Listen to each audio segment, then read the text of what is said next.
Sr. Primeiro-Ministro, o Sr. Deputado Luís Montenegro, há pouco, quando fez a sua intervenção, disse que o Governo tinha criado uma coisa que ninguém tinha tido a coragem de criar, que era aquela contribuição do setor energético e do setor bancário, como se, enfim, pelas palavras do Sr.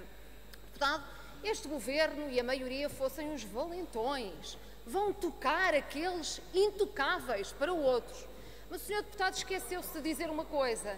Esqueceu-se de dizer que a contribuição que estão a pedir ao setor energético e ao setor bancário é uma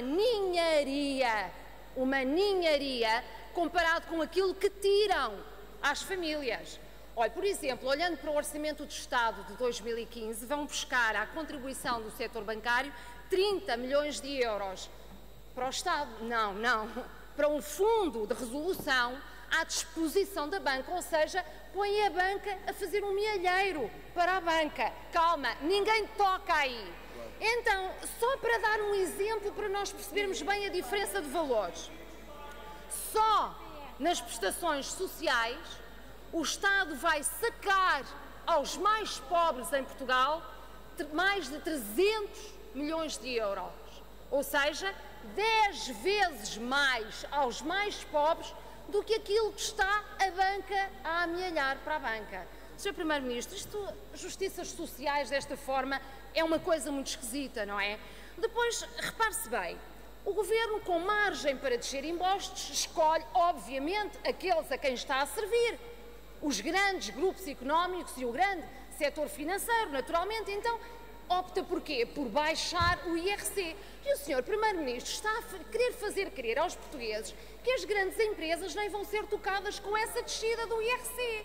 Onde, Sr. Primeiro-Ministro, só para dar um exemplo de uma empresa, a EDP, face aos resultados e aos lucros que teve, com esta baixa do IRC pelo segundo ano consecutivo, vai poupar nada mais, nada menos do que mais de 40 milhões de euros que não entram nos cofres do Estado.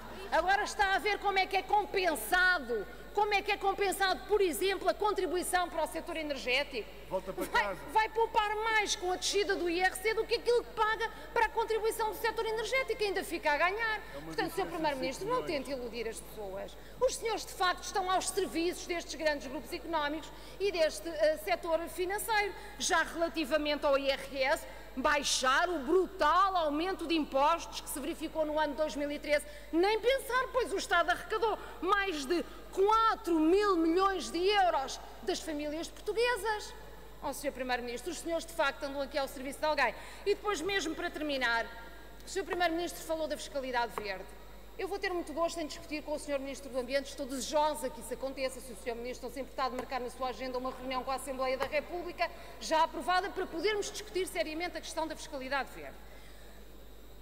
Infelizmente veio-se a verificar aquilo que os verdes denunciavam. A fiscalidade verde vai comportar um aumento de impostos para os portugueses na ordem dos 150 milhões de euros. E aquilo que acontece em termos de fiscalidade ambiental, já agora, Sr. Ministro, o senhor não é o inventor da fiscalidade ambiental em Portugal, lamento dizer-lhe. Na conferência de imprensa que deu a entender que em Portugal ninguém se tinha lembrado da fiscalidade ambiental. Olha, se eu fosse contabilizar as propostas que os verdes aqui já apresentaram de fiscalidade ambiental em orçamentos de Estado anteriores, que a maioria chumbou e que este ano, por acaso, vamos reapresentar, vamos lá ver como é que a maioria se comporta em termos de fiscalidade ambiental, tínhamos muito que conversar, mas quero dizer também que já existem impostos de caráter ambiental em Portugal, não é mentira nenhuma. Mas, Sr. Primeiro-Ministro, não se pode fazer, ou pseudo-fazer, fiscalidade ambiental sem criar alternativas de opção para as pessoas. Por exemplo, os senhores podem, através da taxa de carbono, aumentar enormemente os combustíveis em Portugal. A partir daí as pessoas têm mais dificuldade em andar de carro, mas também têm mais dificuldade em andar de transportes públicos, porque eventualmente os preços também aumentam à conta disso. Mas se os senhores não criarem alternativas de transporte, designadamente alterando o paradigma da mobilidade do carro individual para os transportes públicos, os senhores não alteram um comportamento absolutamente nenhum, apenas carregam na carteira das pessoas e lamentam a fiscalidade verde que os senhores apresentam, não muda o paradigma da mobilidade em Portugal e não alicia as pessoas a direcionarem-se para o uso do transporte coletivo. Pois, Sr. Primeiro-Ministro, eu quero dizer-lhe uma coisa. Aqui há bem pouco tempo na Assembleia da República, a maioria chumbou uma proposta que os Verdes apresentaram para reduzir os resíduos de embalagens. Sabe porquê que chumbou, Sr. Primeiro-Ministro? Porque este projeto de lei dos Verdes reportavam-se àquelas embalagens que os consumidores trazem consigo quando adquirem produtos, mas não querem trazer. Ou seja, trazem porque elas são agregadas aos produtos.